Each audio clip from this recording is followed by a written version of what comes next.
Boa tarde, senhoras e senhores, e obrigada por aguardarem. Sejam bem-vindos à teleconferência da São Martinho S.A. para a discussão dos resultados referentes ao segundo trimestre da safra 19/20.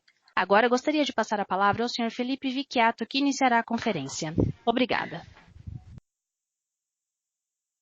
Boa tarde a todos. Obrigado pela participação no nosso conference call relativo ao segundo trimestre da safra 19/20.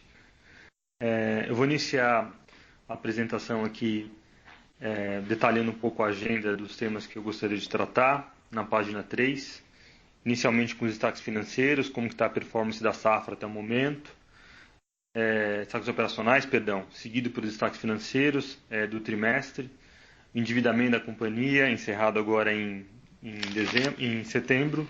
Posição de hedge e o volume de investimentos que a gente pretende fazer nessa safra, em linha aí em relação a investimentos operacionais e investimentos em melhoria operacional e outros projetos que a gente tem aqui de crescimento. Bem, na página 4 a gente tem a performance da safra até o encerramento agora de setembro. O volume de cana processada somou 18,9 milhões de toneladas, 2,7% acima do ano anterior. Cana própria subiu 3%, cana de terceiros 1,5%. O destaque aqui para o acumulado do ano foi a melhora da produtividade do canavial, saindo de 75 toneladas por hectare para 85 toneladas por hectare, 13% acima, uma recuperação importante aí, voltando a São Martinho para o que ela conseguia entregar nos anos passados de produtividade. O ATR médio caiu 3,8%, dado que no ano passado a base era muito alta porque foi um ano bastante seco. Então, na combinação aqui de maior produtividade e menor ATR, a gente tem mais ou menos 8% aí de crescimento quando você soma esse TPH. A produção de açúcar até o encerramento de setembro estava 6% acima do ano passado. O ano passado, como foi uma safra mais curta, a gente conseguiu, em algumas semanas da safra, reduzir um pouco a moagem, porque você tinha menos cana, e com essa redução de moagem, a gente conseguiu, na época, fazer um pouco mais de etanol do que açúcar, porque a fábrica não estava cheia. Como a fábrica ficou cheia, principalmente agora nesse último trimestre, a gente acabou produzindo um pouco mais de açúcar em relação à safra passada. Até o encerramento da safra, que deve acontecer agora na primeira ou segunda semana de dezembro, a gente já deve estar fechando com um mix aí um pouco mais alcooleiro em relação ao que a gente está vendo agora, mas ainda assim a produção de açúcar vai ser um pouco maior do que foi na safra passada, mesmo porque eu tenho um guidance de moagem maior do que no ano passado. Indo para a página 5, os destaques financeiros do trimestre, a receita líquida cresceu 19,7%, saindo de 643 milhões para 770 milhões de reais. O EBITDA ajustado cresceu 22%, chegando em 387 milhões de reais. Basicamente, a melhora do EBITDA e da receita está diretamente relacionada à melhora de preço médio de etanol no trimestre, em relação ao mesmo período anterior, e um maior volume exportado de açúcar na comparação tri contra tri, apesar de um preço médio de açúcar estar 1,3% inferior ao ano passado. Nesse trimestre, a gente exportou uma parcela relevante do etanol, 88 mil metros cúbicos, numa janela que a gente encontrou que tinha um pouco mais de margem do que no mercado interno. Quando você exclui o efeito das despesas comerciais no preço do produto, na comparação tri contra tri, o crescimento de preço médio de etanol sairia de 1.734 no tri passado para um crescimento aí de 11% a mais e não 14% a mais, conforme a gente destaca aqui no slide 5, na parte de etanol. A gente não espera que essas exportações continuem nos próximos 2 trimestres. O volume remanescente de etanol que a gente tem vai ser para atender o mercado doméstico, que está bastante forte. Ontem saiu um dado sobre o consumo de hidratado de anidro no mercado, crescimento aí da ordem, na combinação dos dois, de mais de 6%. no hidratado subindo 2 dígitos. Então a gente vê a demanda de etanol bastante grande no mercado local e a companhia deve estar abastecendo o mercado com a produção própria nos próximos 2 trimestres. No lado de cogeração, o nosso preço médio foi 14% inferior ao ano anterior, basicamente por conta do preço de mercado spot, que foi quase metade do preço do ano anterior. Apesar de eu ter um volume pequeno de spot, né, a gente acaba sofrendo aí dentro do preço médio. No EBIT ajustado, dando sequência aqui nos destaques financeiros, ele cresceu 35%, a gente volta aí para uma margem EBIT acima de 20%. Lucro líquido antes de efeito de FRS saindo de 58 para 92 milhões de reais, um crescimento de 58%. O efeito de FRS nesse trimestre foi 30,8 milhões de reais. Basicamente aqui, o fato da São Martinho ter um volume grande de cana própria, quando você traz a valor presente, isso acaba prejudicando os resultados dos primeiros trimestres. A tendência é que nos próximos 2 trimestres esse impacto seja bem menor ou até reverta uma parte. Mas, enfim, estamos trabalhando aqui com auditoria e contabilidade para ver como a gente trata esse tema. Mas, de novo, não é um tema que tem nenhum efeito no fluxo de caixa, então a gente não dá tanta atenção para detalhar na carta financeira. Depois, quem tiver curiosidade e quiser entender um pouco mais o cálculo, a gente está à disposição aqui para estar explicando. O lucro caixa da empresa sai de 64 milhões para 116 milhões de reais, 80% acima do ano passado. Nesse TRI, teve, além do efeito do FRS, teve o efeito da ordem de 9 milhões de reais da marcação ao mercado do ativo biológico, que geralmente no segundo e no terceiro trimestre você tem marcação ao mercado negativa do ativo biológico, uma vez que a colheita está acontecendo. No primeiro trimestre foi uma marcação positiva, foi 9 milhões de reais positivo ao ativo biológico. O acumulado do ano, essa marcação está praticamente 0 a 0. No terceiro TRI deve ter um número negativo e o quarto TRI um número positivo, de modo que você tem aí para o ano um impacto muito pequeno ou quase nada da marcação ao mercado de ativo biológico. Bem, indo para o próximo slide, na página 6, a gente tem o endividamento da empresa. A gente encerrou em setembro com 3,1 bilhões de reais de endividamento líquido, ou 30% acima da data de 31 de março de 2019. O caixa da companhia somava 1,4 bilhão de reais e a dívida bruta 4,5 bilhões de reais. O crescimento da dívida líquida na comparação março 19 com setembro 19 está diretamente relacionada ao investimento em capital de giro que a companhia tem nesse período, dado o volume de estoques de açúcar e etanol que a gente tem atualmente, que soma alguma coisa próxima a 1,5 bilhão de reais a valor de mercado. E o valor contábil disso obviamente é menor, alguma coisa próxima a 600 milhões de reais. Além disso, teve o capex de expansão e melhoria, 100 milhões de reais, e a variação cambial no período, o dólar saiu de 3,90 para 4,15. A gente tem uma parcela da dívida em moeda estrangeira, 34%, isso impacta a variação cambial de longo prazo da empresa. O cronograma da dívida, a gente tem aí um prazo médio quase próximo a 4 anos, com caixa de 1,4 bilhão de reais, basicamente paga 2 ou 3 anos da dívida. Recentemente a gente anunciou para o mercado um upgrade no nosso rating.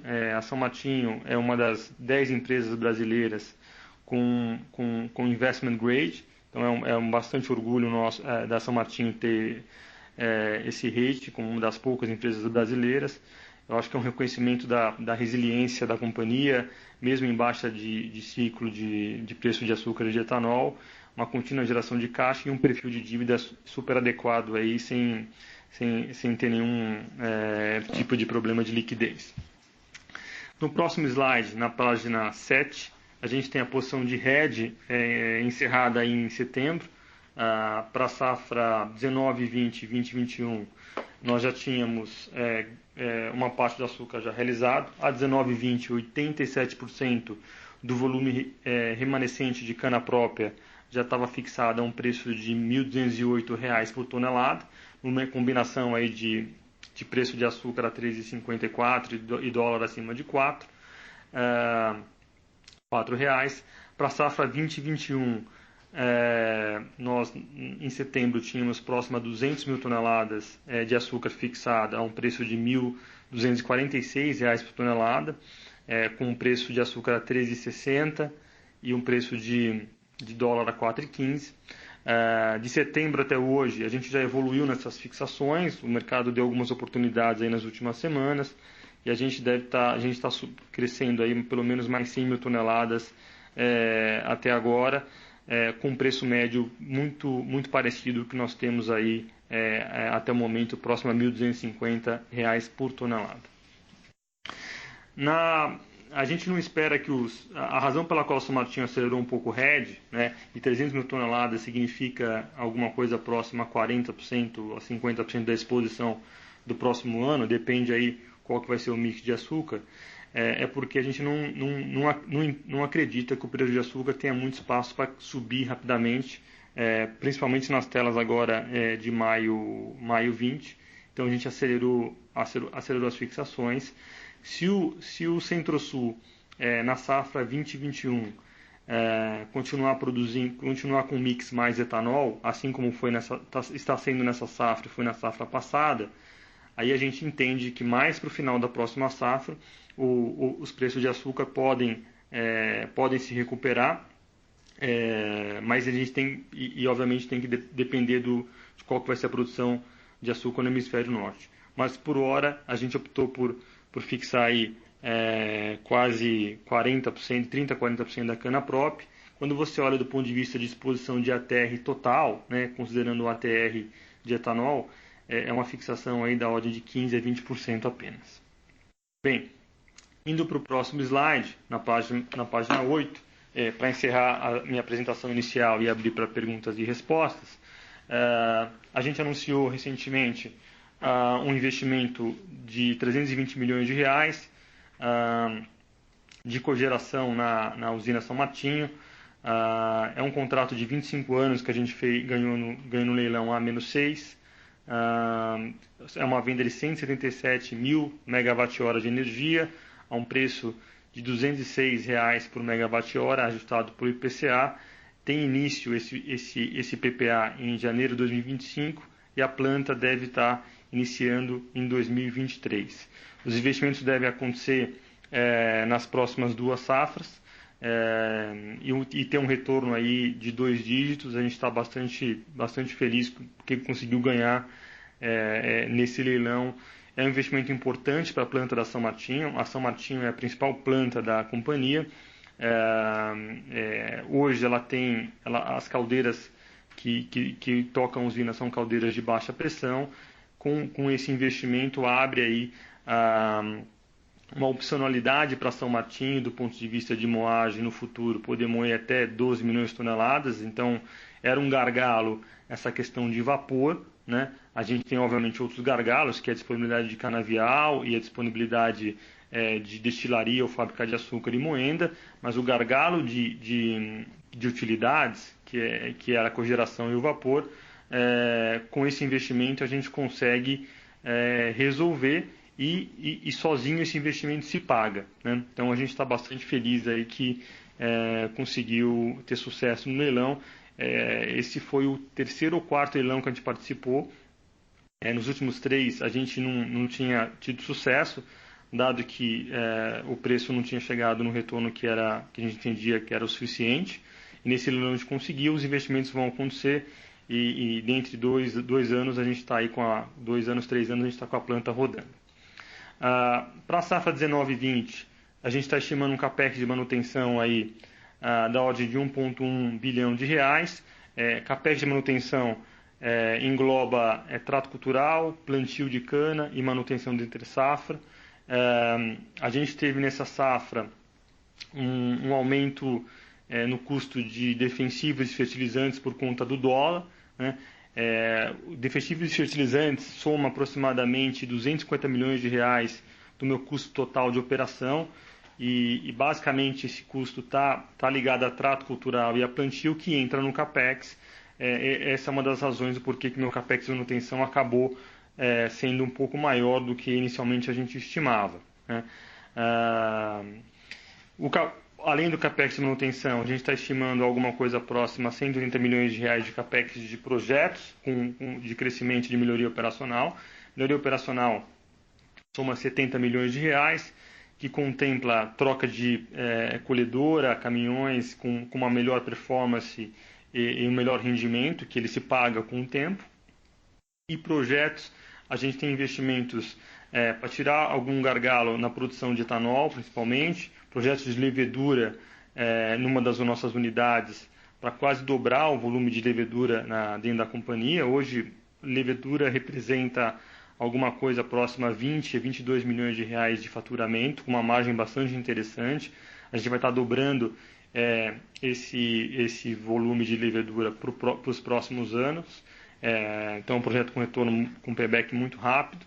Em PB com meiose, a gente conclui esse ano todo o investimento inicial para estar fazendo em todas as unidades de 80% a 100% do plantio, com MPB com meiose.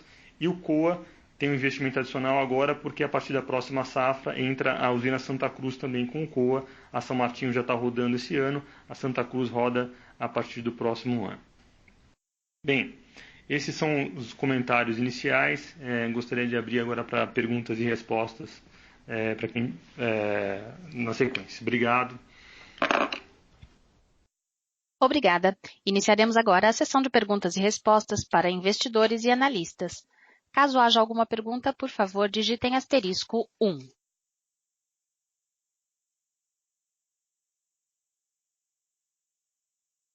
A nossa primeira pergunta vem de Fernanda Cunha, Citibank. Boa tarde, obrigada por pegar minha pergunta. A minha primeira pergunta é se você podia, Felipe, passar para a gente alguma ideia do que é ROIC para esse projeto novo do AI6 que vocês acabaram de levar em outubro.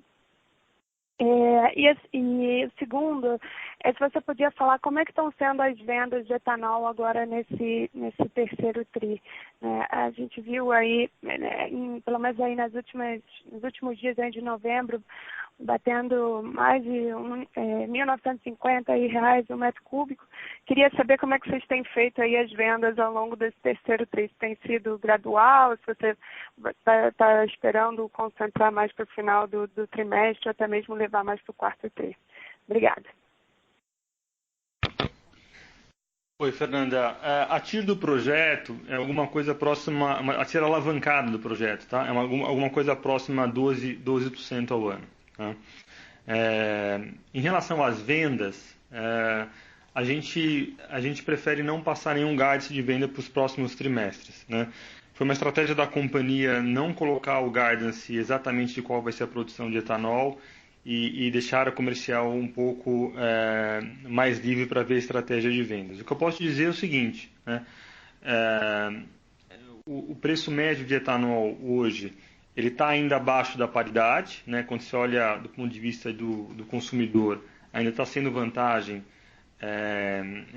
consumir etanol do que gasolina, salvo engano está 66%, 67%, então tem espaço ainda para o etanol reajustar um pouco.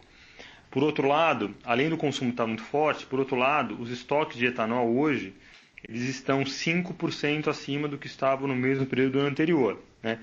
De modo que apesar do consumo estar muito forte, a gente acha que isso vai continuar, a gente não espera que o preço do etanol continue subindo de uma maneira muito expressiva nos próximos meses e nem na entre-safra. A gente acha que não vai ser aquela volatilidade bastante relevante que aconteceu no ano passado, onde no mês de janeiro caiu 20%, fevereiro subiu 30% e março caiu mais 20%. Acho que não vai acontecer isso, mas eu não espero também que o preço do etanol vai subir muito fortemente, dado que você tem o Centro-Sul está produzindo bastante etanol, apesar da safra já ter acabado, você tem bastante estoque aí para estar sendo absorvido pelo mercado. O preço, assim, o cenário é construtivo, mas não acho que o preço vai subir muito. Tá? Ok, obrigada. Obrigado. A próxima pergunta vem de Lucas Ferreira, Banco JP Morgan. Oi, Felipe. Primeiro pergunta sobre o projeto de etanol de milho. Você acabou não comentando no início. Se tem alguma atualização de quando que ele deve ser submetido para aprovação, Se tem mais algum detalhe nesse sentido. Segunda pergunta sobre etanol também. Como é que você vê os fundamentos para etanol, digamos assim, nos próximos anos, né?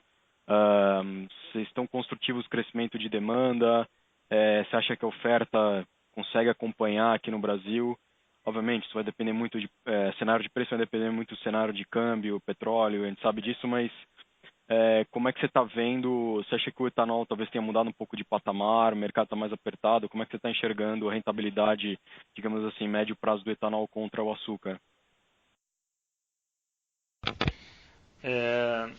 Oi, Lucas, obrigado pela pergunta. A gente está construtivo o mercado de etanol para o futuro. Acho que a entrada do RenovaBio no próximo ano ajuda a absorver aí os impactos de variação de preço de câmbio e de petróleo, né? Uma vez que a distribuidora vai ter que comprar o CBIO e no fim do dia faz parte, vai ser uma componente do preço de etanol, então a gente está construtivo. A gente acha que o consumidor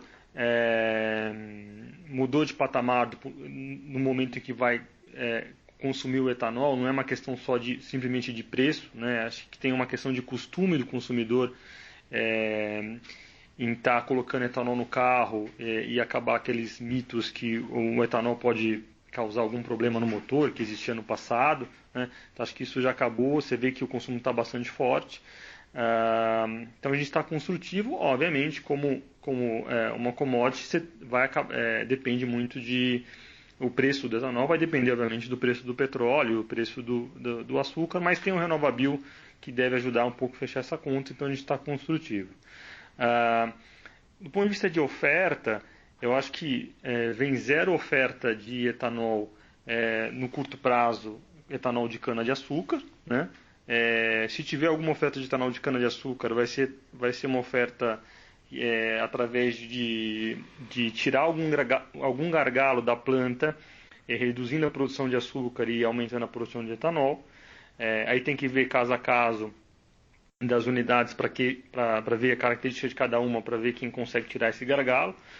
No caso da São Martinho, o único gargalo que a gente consegue tirar, e a gente já está estudando isso, né, é fazer um investimento pequeno na usina São Martinho no próximo ano. A gente não vai conseguir fazer nessa safra agora, vai ter que ser na próxima safra, por uma questão de cronograma, onde a gente conseguiria tirar aí entre 50 a 60 mil metros cúbicos de etanol a mais, em detrimento ao açúcar, tá? Então aí tem que olhar unidade a unidade, cada usina tem sua característica, e para ver quem consegue tirar gargalo e produzir mais etanol. Eu acho que então, voltando, assim, acho que a oferta não vem muito de etanol vindo da cana-de-açúcar, mas vem sim de etanol de milho, né? Tem uma série de projetos que foram anunciados. Eu não sei se todos os projetos vão de fato ficar prontos e vão ser viáveis, mas considerando que foi anunciado, a gente está falando aí de um volume importante de etanol de milho que vem para fazer frente a essa demanda que deve vir nos próximos anos.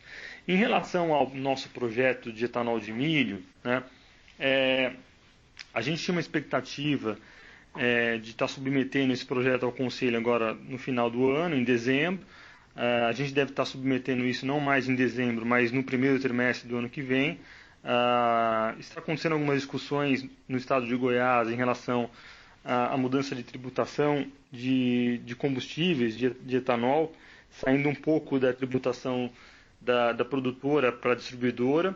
A gente está observando e acompanhando isso e vendo qual que vai ser o impacto dessa alteração para a demanda do combustível na região. Essa é a principal razão pela qual a gente está aguardando para depois tomar a decisão se vai tocar o projeto e aprovar o projeto no primeiro trimestre do ano que vem. A probabilidade da gente aprovar ainda é grande, né? Mas teve essa discussão que a gente está acompanhando de perto aqui para estar submetendo isso ao Conselho no momento que a gente tiver um pouco mais de clareza como vai ficar essa questão de tributos no estado de Goiás. Obrigado, Felipe. Com licença, lembrando que para fazer perguntas, basta digitar *1. A próxima pergunta vem de Leandro Fontanesi, Bradesco. Boa tarde, Felipe, Aline e Luísa. Eu tenho, na verdade, uma pergunta sobre o RenovaBio, né? A gente tem escutado que o projeto tem evoluído, né? Tem hoje em torno de 200 usinas que estão em processo de certificação. Eu queria ouvir de vocês como que está o processo, quais plantas da São Martinho aí estão em processo de certificação e como está isso. Também, o que vocês imaginam que possa ser conversão de litro de etanol por CBio e qualquer outra cor que vocês possam dar sobre o RenovaBio e o potencial benefício para a companhia. Obrigado.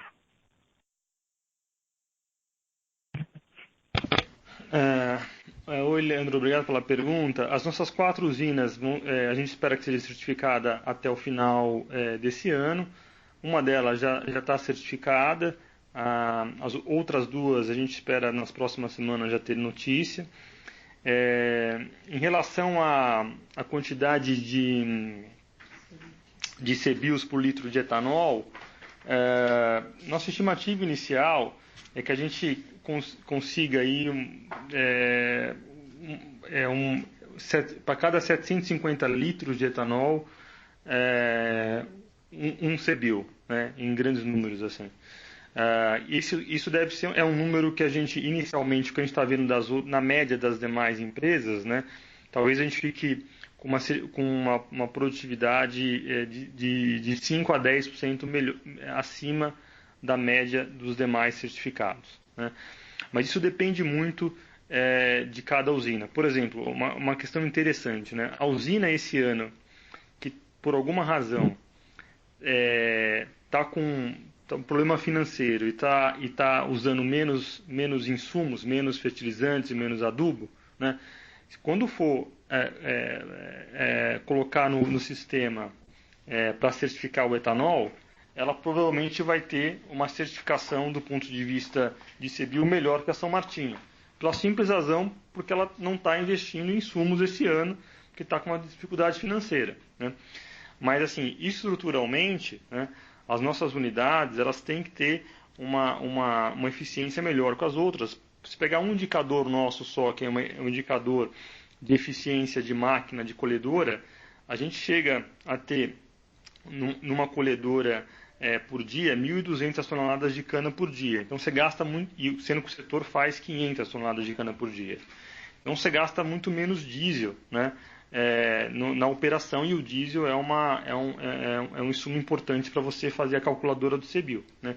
Então, esse 5 a 10% é a estimativa inicial, mas a partir do momento que se você tivesse todas as usinas investindo em insumos, o volume que precisava ser investido, a gente acha que esse gap pode ser ainda maior a favor da São Martinho. Mas o número inicial, a gente está falando aí de 750 para um CBio.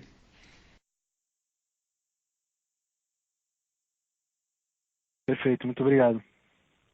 Obrigado. Próxima pergunta vem de Luiz Carvalho, UBS. Pessoal, boa tarde, obrigado aí. 2 perguntas, acho que talvez mais nessa linha. Se puder comentar, não especificamente sobre a São Martinho, mas como é que vocês estão vendo o programa do RenovaBio em si, do ponto de vista de timing, as dificuldades. Eu tive, uns 2 semanas atrás, lá no Sugar Dinner, percebi bastante nível de reticência, pelo menos nesse processo inicial. Queria entender um pouco da visão de vocês. E segundo, se puder falar um pouco sobre a planta de etanol de milho e o processo decisório, como é que eventualmente toda essa discussão do produzir eventualmente está impactando, como é que vocês estão olhando isso mais agora em função, vamos dizer assim, das últimas atualizações das negociações. Obrigado. Olha, Luiz, eu entendo que, obrigado pela pergunta, primeiramente. Eu entendo que a questão do RenovaBio, algumas usinas distribuidoras podem ter alguma reticência inicial, né, de como vai ser comercializado, enfim, se vai certificar toda a cana, dos fornecedores também, qual que é o nível, que o nível de informação, a burocracia é muito grande, eu acho que tem um pouco isso. Acho que no começo pode ter alguma demora, pode engasgar um pouco, né? Não acho que o programa vai começar em janeiro up and running a 100%, não acho que não é o caso, né? Mas o que a gente vê hoje é que o volume de empresas que estão buscando a certificação já é bastante relevante, né? E se conseguirem, já vai ter um volume de CBIL relevante no mercado disponível para comercialização, né? Então a gente está otimista, acho que o programa vai acontecer.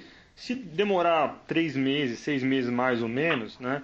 Eu acho que isso não tem zero, atrapalha zero o programa como um todo, se você olhar no longo prazo. Tá?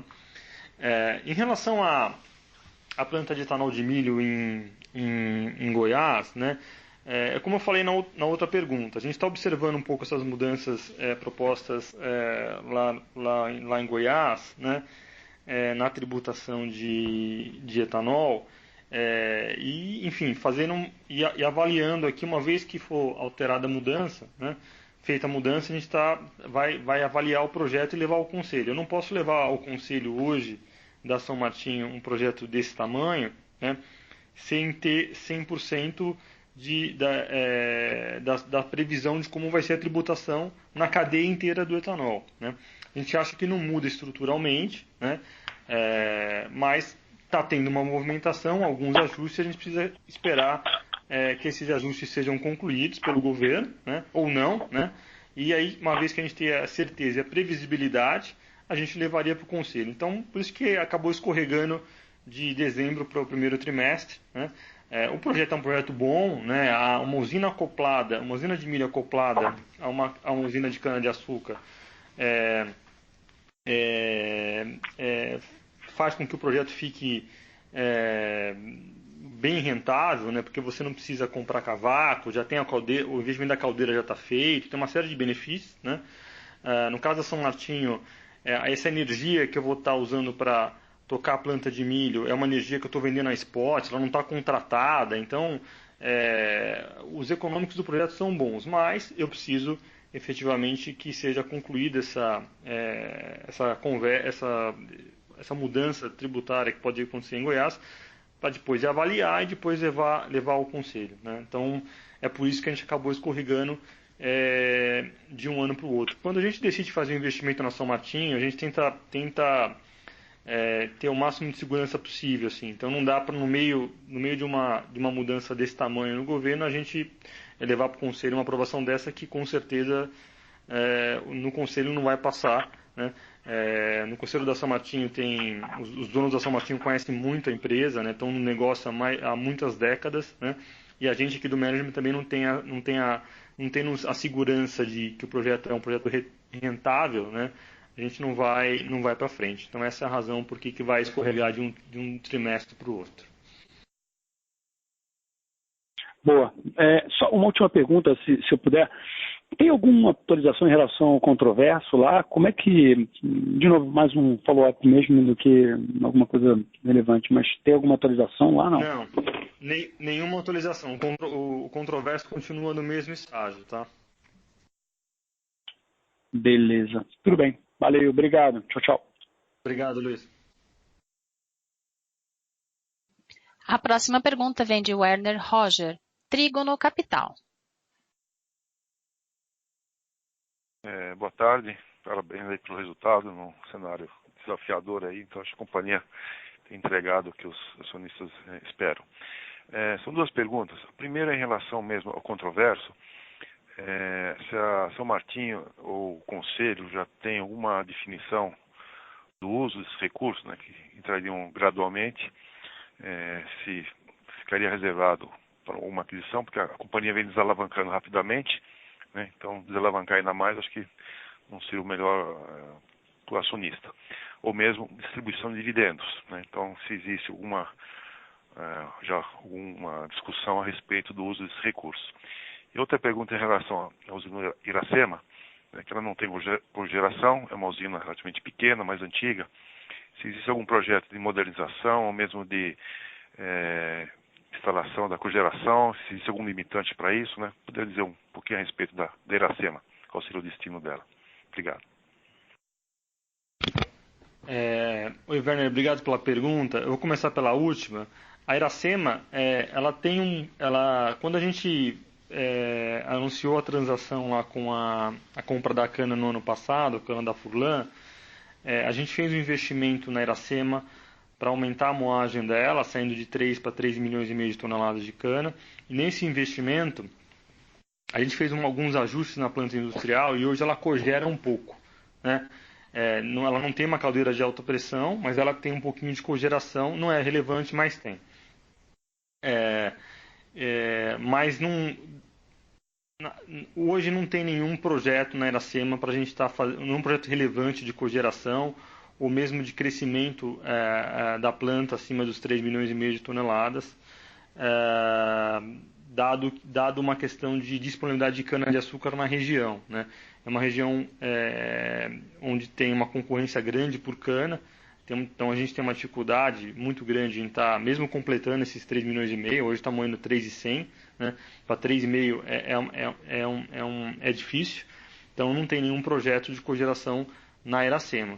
Se os preços de cogeração melhorarem nos próximos leilões, o segundo projeto que a gente pode estar entrando é um projeto na própria São Martinho, né?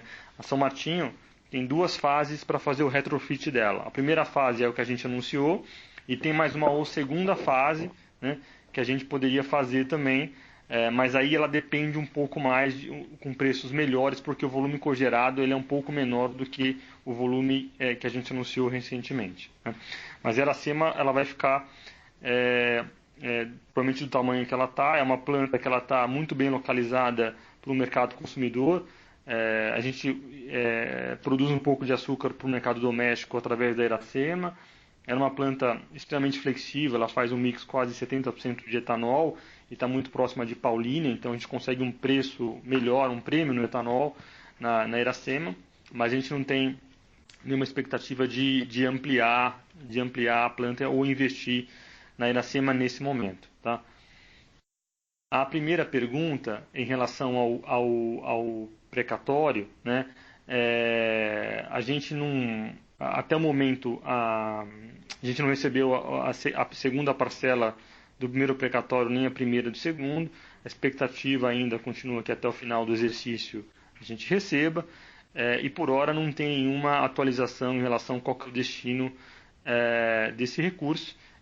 E eu concordo com você que o nível de alavancagem da companhia já é um nível bastante saudável, não tem necessidade de uma desalavancagem ainda maior, e a gente está discutindo isso junto ao conselho da empresa, e até o encerramento do exercício a gente deve ter alguma definição em relação a o que fazer com esse recurso. Só aproveitando ainda, em relação ao etanol de milho, a única possibilidade é lá em Goiás ou mesmo nas demais localidades, né? Eventualmente seria possível também estudar um projeto, ou ele está sempre, né, não tem outra alternativa a não ser lá em Goiás? Desculpa estar fazendo mais uma pergunta, mas eu aproveitei aqui o gancho. Não, imagina, a gente tem a possibilidade em fazer na São Martinho, né? Na unidade São Martinho.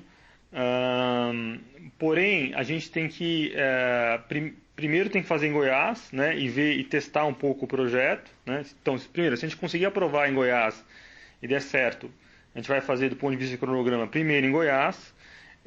A segunda opção é fazer talvez na São Martinho, na unidade São Martinho, mas aí os econômicos são um pouco mais apertados, porque eu tenho que o milho, o custo do frete do milho para tirar de Goiás, lá da região de Rio Verde, para chegar em São Paulo, ainda é muito elevado, né? E o DDGS, que é o subproduto da produção de etanol de milho, o principal mercado está no mercado da região de Goiás e Mato Grosso. Então eu teria que produzir etanol na unidade São Martinho, eu traria um milho mais caro e o subproduto eu teria que voltar para colocar no maior mercado que é o mercado de Goiás e Mato Grosso. Então, a questão logística aí, hoje, acaba me impedindo que esse projeto ocorra, tá? Mas não sei, daqui a alguns anos, dependendo se conseguir evoluir a questão logística do Brasil, os custos diminuírem, pode ser uma possibilidade, principalmente agora que a São Martinho colocou, com a conclusão da caldeira, a São Martinho fica muito mais eficiente do ponto de vista de vapor, né, e energia, e poderia abastecer essa planta de milho. Mas hoje o gargalo principal é a questão logística para trazer a matéria-prima e depois para levar o produto, o DDG, para a região de Goiás. Obrigado. Obrigado. A nossa próxima pergunta vem de Alexandre Falcão, HSBC.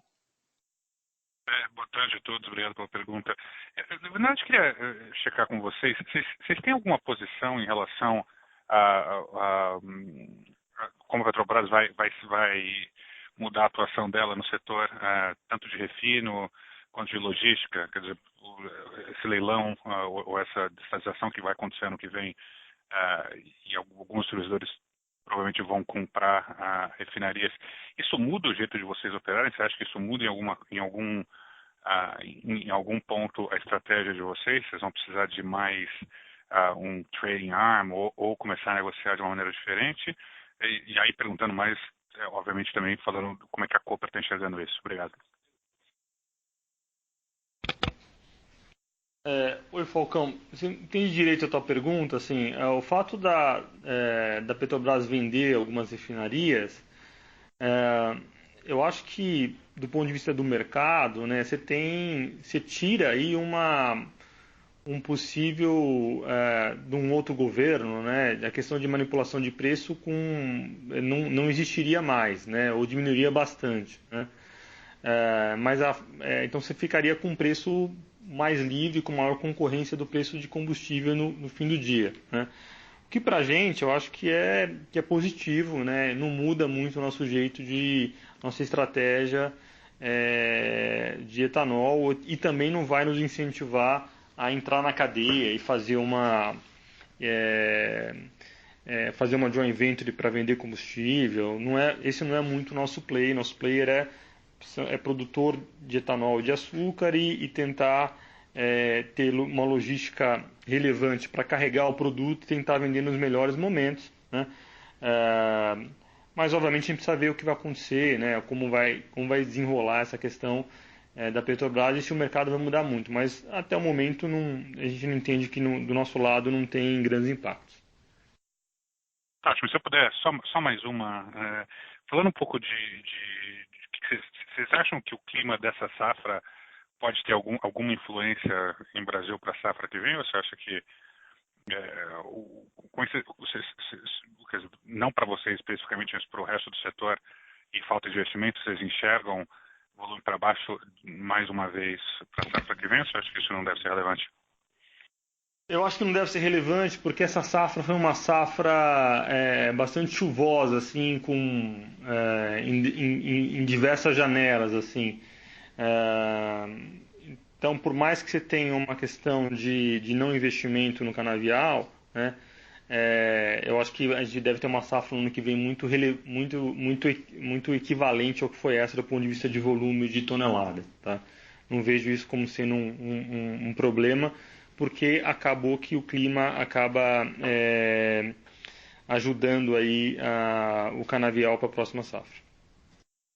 Ótimo, obrigado. Próxima pergunta, Christian Audi, Santander.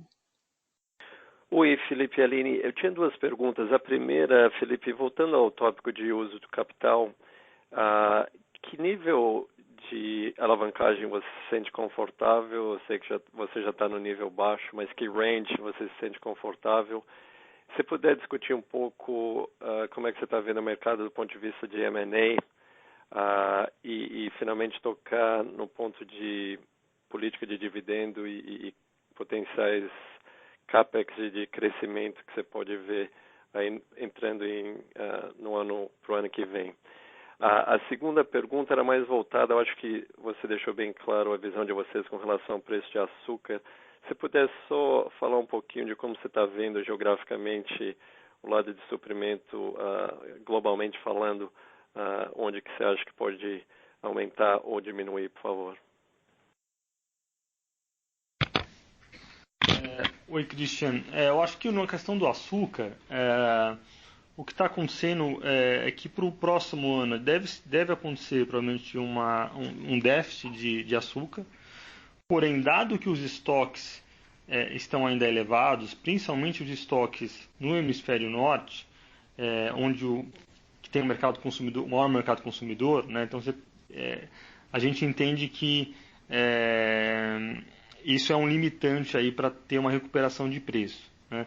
A Índia, a expectativa, o último número que eu vi, é uma expectativa que reduz aí um pouco a produção de açúcar, chegando aí na casa de 28 milhões de toneladas, na média dos analistas que eu li, mas mesmo assim essa redução não vai ser relevante para fazer com que o preço de açúcar se recupere rapidamente, porque os estoques estão muito grandes.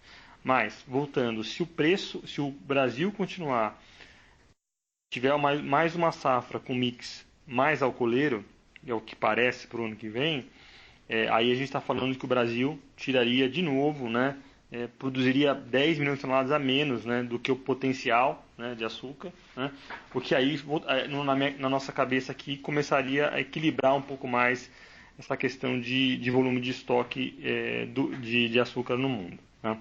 Então, tela de maio e julho 20, a gente não vê muito upside, mas mais para a tela de outubro e março 21 pode ser que tenha uma recuperação dos preços por conta dessa dinâmica. A tua primeira pergunta, em relação ao endividamento, a gente entende que um nível ótimo de endividamento é alguma coisa próxima a 1,5 dívida líquida EBITDA.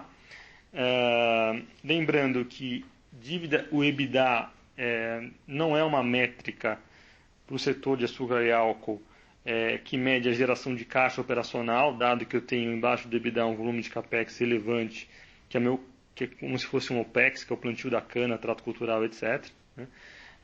Então, por isso, 1,5 EBITDA é um número que a gente fica confortável. Se você olhar do ponto de vista do EBIT, da geração de caixa, esse número seria alguma coisa próxima a 3 vezes, mais ou menos, tá? Depende qual é o teu capex recorrente de cada safra. O tema de dividendos, a gente, como eu falei na outra resposta, né, a gente está tratando aqui internamente, deve ter até o final do exercício alguma novidade em relação a alguma política de dividendos e como a São Martinho vai tratar com esse excesso de caixa, principalmente após o recebimento do precatório. Os investimentos que eu tenho hoje, né, dentro do meu pipeline não são tão relevantes, né, dado o meu tamanho de geração de caixa. O investimento com geração é um investimento que eu vou fazer provavelmente com alavancagem, né, então eu vou usar 30% de capital próprio. Se a gente aprovar o investimento em etanol de milho até o começo do próximo ano, a gente também vai usar alavancagem financeira, de modo que para o próprio projeto ter uma tira um pouco melhor, né? E no caso da cogeração, isso é bem relevante. Se eu não tenho alavancagem financeira, a minha tira do projeto fica pior, né? Porque é um projeto de muito longo prazo e com a margem um pouco apertada. Obviamente é diferente de cana-de-açúcar, né? A gente está falando de energia que tem a receita, ela é com inflação, não tem tanto risco de variação de preços, né? Mas o retorno tem que ter alavancagem, senão você acaba piorando a TIR do projeto inteiro, tá? Perfeito. E do lado isso. Eu esqueci do M&A que a Aline me lembrou. Do M&A para o setor, eu acho que zero, né? Eu não vejo nenhuma possibilidade de acontecer M&A no curto prazo para São Martinho comprando empresas do setor. Isso meio que está totalmente fora do radar. As nossas usinas, hoje estão com produtividade e a gente espera com esse projeto da MPB com meiose crescer aí nos próximos anos a produtividade e tá enchendo as usinas, então logo eu não preciso de ativo biológico para estar completando minha capacidade industrial, e comprar uma usina de cana-de-açúcar do zero e comprar tudo, indústria, canavial, etc., né? A gente tem de capital alocado é muito relevante, e a gente não vê muito espaço para isso acontecer. Mesmo com o etanol melhor, né, o retorno ainda é muito apertado, né? A gente não vê espaço para acontecer isso no curto e médio prazo. Tá ótimo, obrigado, Felipe.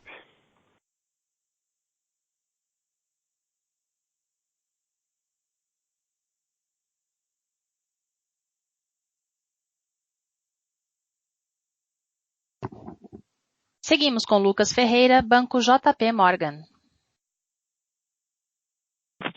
Felipe, só uma curiosidade. O que você vê de oportunidade de liability management aí, e agora com investment grade?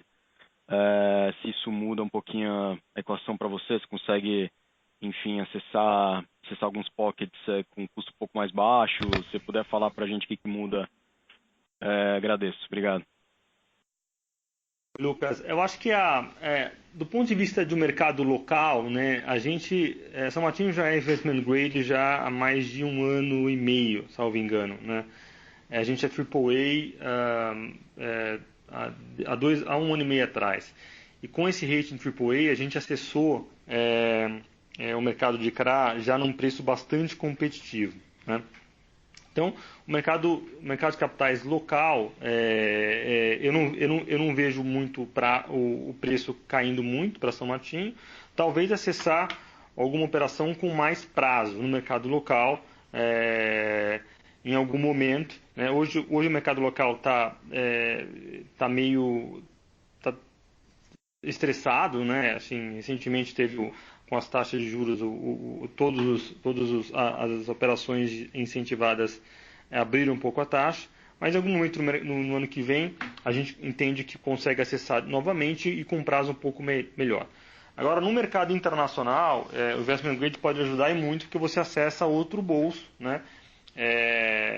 Com prazo maior e com taxas menores. O ponto é que a gente entende que o mercado local hoje, mesmo com essa abertura de taxa que teve recentemente, ainda é mais atrativo do que o mercado internacional, né? A taxa de juros no Brasil convergiu para um nível bastante baixo, e sem contar, né, que apesar do açúcar ser em dólar, né, a gente entende que, olhando no curto e médio prazo, o preço do açúcar anda muito mais em reais, né, nessa combinação dólar com real, do que em dólar em si, né? E por isso a gente não pretende aumentar muito o nosso endividamento em moeda estrangeira nos próximos anos. A gente entende que 30% da dívida bruta em moeda estrangeira já é o suficiente. E a nossa dívida em moeda estrangeira, ela está bastante alongada. A gente alongou recentemente a dívida, está com prazo de moeda estrangeira acima de 4 anos, a dívida média, né, com o primeiro vencimento é daqui a 2 anos, salvo engano. Então não teria, no curto prazo, espaço para estar fazendo nenhuma emissão internacional. Tá? Tá claro, obrigado. Obrigado, Lucas. Encerramos neste momento a sessão de perguntas e respostas. Gostaria de passar a palavra ao Sr. Felipe Vicchiato para as considerações finais. Só um segundinho, que tem uma pergunta aqui que veio via e-mail, eu vou tentar responder aqui para todo mundo.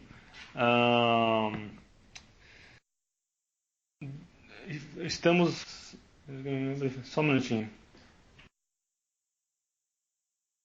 É uma pergunta em relação ao custo de produção da companhia, né? A gente espera encerrar o exercício fiscal com um custo caixa, né? E aí nesse custo caixa a gente engloba, obviamente, todo o capex de manutenção, com um custo caixa muito semelhante ao que foi o custo caixa na safra passada, excluindo os efeitos de Consecana, né? Ou seja, a melhora da minha produção, a maior alavancagem operacional vai me ajudar a diluir esse aumento de custos que eu tive no defensivo de fertilizantes que eu mencionei anteriormente, de modo que o meu custo caixa ano contra ano, excluindo o efeito de consecano, deve ser mais ou menos igual. Né? Só para tentar responder a pergunta aqui de um investidor, a gente mantém esse guidance que a gente passou isso no trimestre passado e está mantido nesse TRI também, dado que a safra está acabando aí até no começo de dezembro. Bom, obrigado a todos pela participação no call. Eu e a equipe estamos à disposição aqui para caso tiver alguma dúvida adicional. Um abraço, boa tarde. A teleconferência da São Martinho está encerrada.